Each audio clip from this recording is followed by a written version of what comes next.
Senhoras, senhores, senhoritas e rapazes, vamos falar de quê, Pauloja? COI. COI. Ouvi falar desse nome, desse termo faz pouco tempo. Alguém perguntou o que é COI? Produto da moda. O banco te oferece COI e fala, nossa, eu tenho um negócio ótimo para você. Ótimo. Adoro moda, vamos falar da moda. Produto da moda. Qual que é a ideia do COI? Interessante.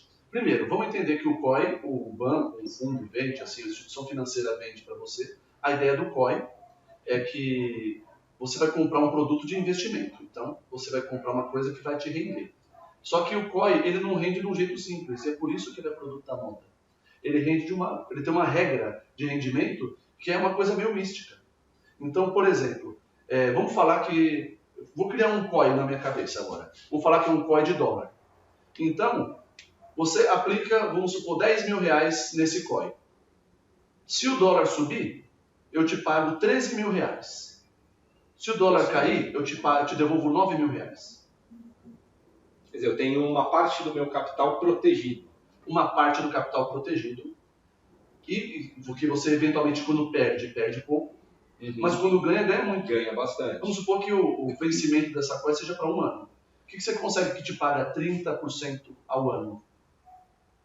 De investimentos de mercado financeiro assim é um pouco difícil. Às vezes a gente vê algum fundo que pagou no passado 30%, mas ele não garante que vai pagar no próximo ano. Sim. E quando a renda fixa pagava 30%, era sinal de que a inflação era tão grande que você não tinha esse ganho líquido. Então vamos pensar no cenário de hoje que a inflação está mais baixa. Então, quem ganhava 30% no passado perdia 40%, às vezes até mais. Com a inflação.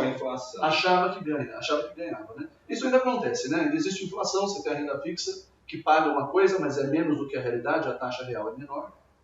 Mas o ponto da COI é o seguinte, ele tem duas propostas de remuneração. Uma que te remunera nada ou te devolve menos, mas protege uma parte do capital.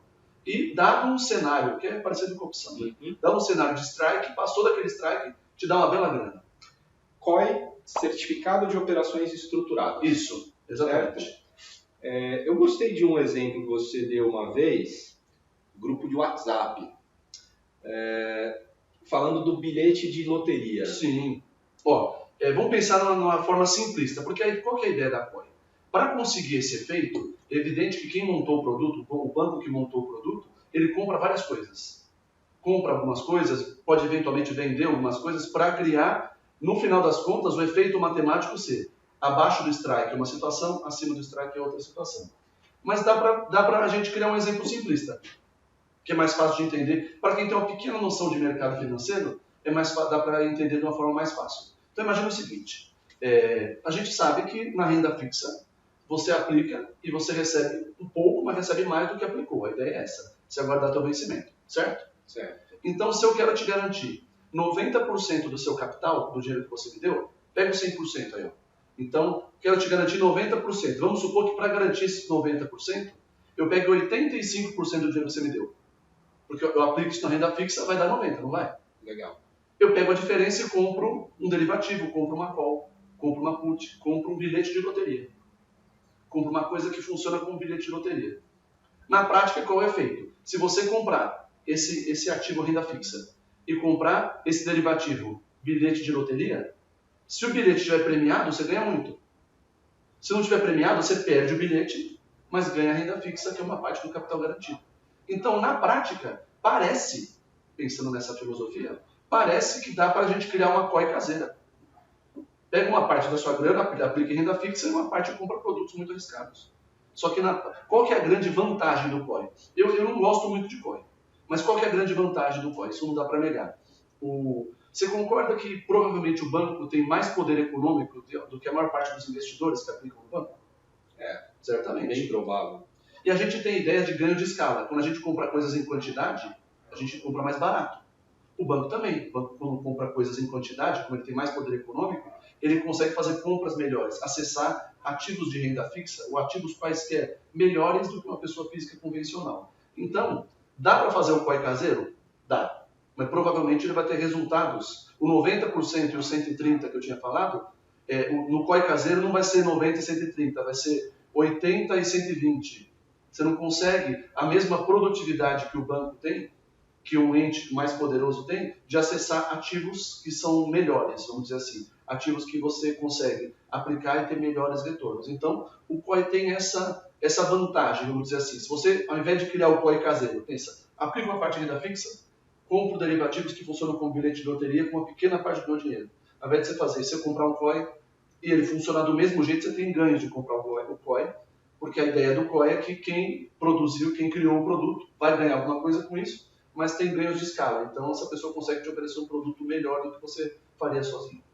Sabe o que eu estava pensando aqui? A gente, em vídeos anteriores, teve um vídeo que a gente falou sobre renda fixa, teve vídeo que a gente falou sobre renda variável, teve vídeo que a gente falou sobre um derivativo específico, né? A gente falou sobre opções. Call e put, opção de compra e de venda. E o COI, ele é um produto que ele junta mistura tudo coisas, isso, né? Ele mistura. Sim, e aí, assim, é uma coisa que é interessante falar sobre o perfil de investimento do brasileiro. O brasileiro não gosta de renda variável, não gosta de aplicar na bolsa porque é perigoso.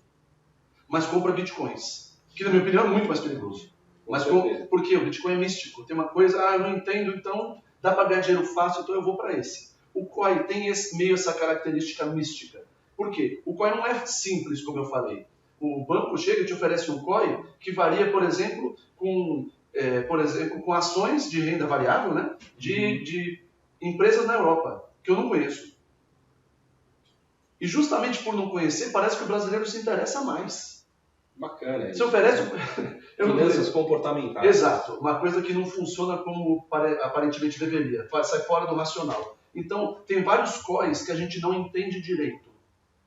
Certamente, faz o seguinte, se você tem conta numa corretora, certamente você tem conta em banco. Pergunta o que eles têm de COI para te oferecer. Quando o banco te fala como funciona a COI, você não fica confortável. Você fala, eu entendi, quando dá errado, que eu tenho uma parte do capital protegido, fico feliz com isso porque eu não perco tudo. Mas não entendi direito como é que o banco faz para eu ganhar quando aquele determinado evento acontecer. Porque a coisa não é feita desse jeito simplista. Compra o bilhete de loteria. Ele não conta o segredo do mágico. Não conta o segredo. Inclusive, ele enrola a história. Já a maior parte dos COIs que tem vendidos por aí, que os bancos oferecem, a maior parte dos COIs tem um jeito de funcionar que eu não entendo direito. Eu só sei que quando aquele evento aconteceu, eu ganho dinheiro. Então, quando alguém já me perguntaram, professor Paulo, você recomenda investir nesse COI? Eu recebi essa proposta do meu banco ou da minha corretora. O que você acha? Me deram 3 COIs. Aí eu olho para o nome, vejo o comportamento e respondo. Provavelmente o assunto é esse. O assunto é esse. O negócio é muito místico. Então, uma desvantagem do COI é falta de transparência.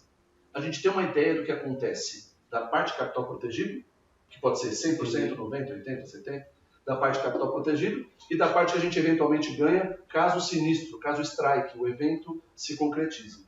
Mas a gente não tem muita ideia de como é que é feito. Pode fazer várias coisas que tenham esse efeito, mas a gente não sabe exatamente o que é. Então, o COI, do mesmo jeito que alguns fundos multimercado, o COI ele tem essa carência de transparência. Se você acha que vai entender o COI e vai aplicar muito dinheiro nele, é arriscado em primeiro lugar, porque é um produto que tem mais risco. E depois você fala, vamos supor que eu concordo, mas eu não entendo, como que eu concordo? É uma coisa meio complexa. Então o COI tem esse problema de transparência. Lá pelo ano, não lembro quando exatamente, se foi 2015, mais ou menos 2015, quando criaram o produto COI, né, lá na CETIP, porque me chamaram para discutir como seria a contabilização do COI. Então a culpa é sua. Não. Eu só participei da conversa, mas o produto ele já estava encaminhado. Você chegou lá e falou, vamos confundir o público. Vamos ver como é que a gente vai contabilizar esse negócio, né? Piorar a encrenca aqui. E os bancos contabilizam o COI como se fossem 2 produtos separados. Poderia até ter mais produtos, né? Mas como 2 coisas separadas. Tem um pedacinho dele que é contabilizado como renda fixa.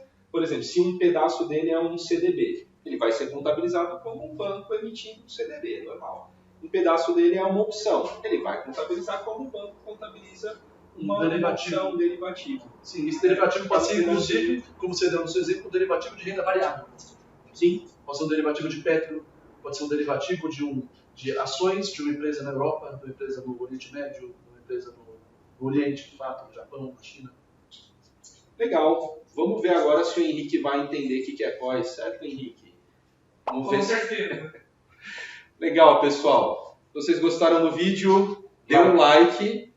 Agora eu lembrei. Se não gostou, né? Tem que falar se não gostou. E se não gostou, faz o quê? Dá um like também. Também. Valeu. Obrigado, gente.